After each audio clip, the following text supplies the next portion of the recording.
Clicks, online presence, point 4.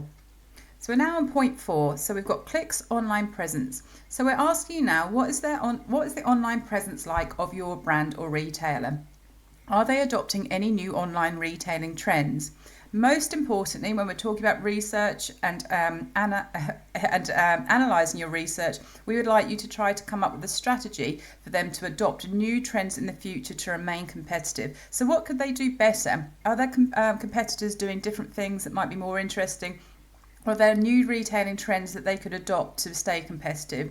So again, this is sort of one slide is fine. You showed this visually with supporting analysis to highlight key points. And be trying to use Harvard referencing now whenever you're referencing from somebody else.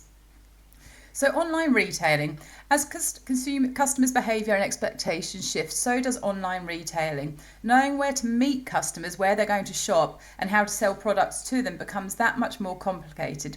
The past few years have seen major national and global events such as the COVID-19 pandemic, etc., that have impacted marketing and online retailing, including the increased pace of change in the world and the rise of digital commerce, so new online retailing trends. So brand touchpoints at present. So how do you engage with brands and retailers as you shop? Think about where you currently shop. You'll probably find that you shop in store, perhaps on a website. Maybe you even have some of your favourite brands' apps downloaded. And perhaps sometimes even you might be encouraged to buy through social media. I know that I am. So this is all key terminology. So brand touchpoints is basically any time that you interact with a brand, whether that's in store, the website, app, or so on. So what we can refer to is different retailing channels. Now you'll find that most of the brands and retailers that you've got are either multi-channel or omni-channel, but this is moving rapidly and it's even going into unified commerce in the future, but you need only worry about these two. So a multi-channel retailer essentially is somebody that has a brick and mortar store, perhaps an online retailing website as well, maybe an app as well. An omni-channel retailer is somebody who's branching out more, and all of these platforms integrate with one another. So they've obviously got the store, they've got websites, they've got social media. They're maybe even playing with things like the metaverse and gaming or augmented reality or chatbots. So it's a lot more kind of extreme and advanced. But most importantly is all of these things interact with one another. I think probably you'll find that most of yours are multi-channel retailers. But the future is where people are going into the metaverse, gaming, augmented reality and chatbots to really sort of try and find new touch points to meet consumers to encourage them to buy. There's this really nice video, the link to it is on Canvas, you can go and have a look at it, which is about an Australia retailer called Q Clothing, who are really adopting omnichannel retailing, and it really explains what omnichannel retailing is and how all those different things interact with each other. It's only 4 minutes, but it's a nice one to watch and it gives you a really good idea of what omnichannel truly means. So for retailers experimenting with how they connect with consumers, for example, Oasis now, instead of you having to traditionally queue up at the end of a till point, they go around store with iPads. You can check out, that means, you know, if you're trying on a pair of shoes in the shoe department, or perhaps even in the fitting rooms to make the experience quicker and more personalised as well, which is a really important online retailing trend.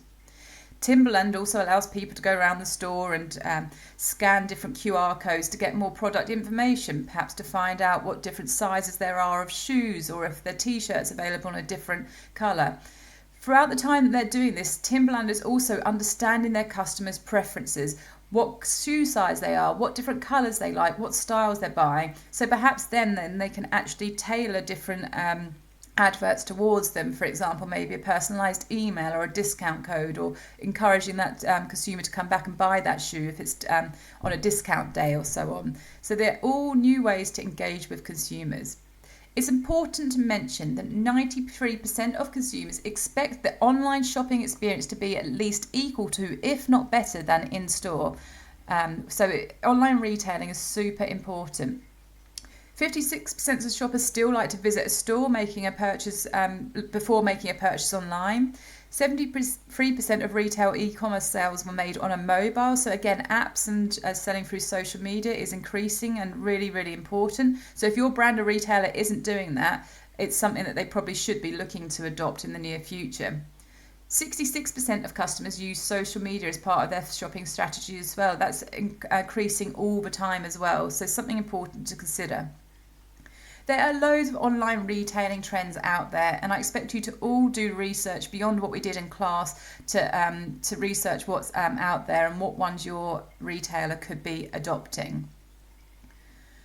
So what we're asking you to do in your self-directed study is go to your store's website, take some screenshots of their website. If there's a newsletter, sign up, get it to your inbox and take screenshots. What kind of introductory offers are they sending to you? How do they keep in contact with you? Go to your phone, see if there's an app. If they do, download it, take some screenshots. Is it accessible? Is it easy to shop on there? Can you use Apple Pay? How seamless are the transactions? Look at their different social media platforms. Can you shop on social media with them? Are they updating it regularly? Does it encourage you to buy? Are they adopting any of the new online retailing trends? And again, we're wanting you to suggest some of the trends that they could be adopting in the near future that is applicable to them. Again, it's also good to look at some of your competitors and see what they're doing. Are they more advanced than your retailer? Could your retailer be at risk of falling behind? So again, point 4, we're looking at online presence. You're analysing what their online presence is like, if they're adopting new trends, and most importantly, with all of this, is trying to suggest a strategy, ideas and things that they could adopt new trends in the future to remain competitive. And again, just one slide showing this visually with some bullet points is absolutely fine. But as we've looked at research this week, and research has been the topic, make sure you are analysing. So, consider their online trends and really try and make suggestions for an online retailing strategy for your brand or retailer in the future, whether that be improved personalisation, make the experience across all platforms more unified. Perhaps you think they should be using chatbots or AR, augmented reality. But ask yourself, how many of these help you generate more sales or connect with how may these help you generate more sales or connect with a wider consumer base? And any extra research that doesn't make it onto your main slides can go onto your Padlet. So some student examples here. This is a really nice balance of text and imagery here by Harriet, which is done, a few screen grabs of their different online platforms, and she's analysed it nicely on the left there.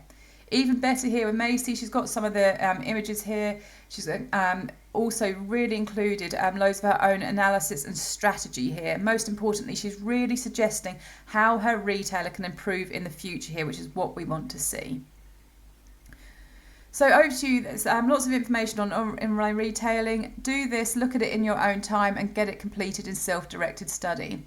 Remember, we've got some new words that we started to use: brand touch points, e-commerce, multi-channel retailing, omnichannel retailing. Try and use this terminology in your reports where applicable.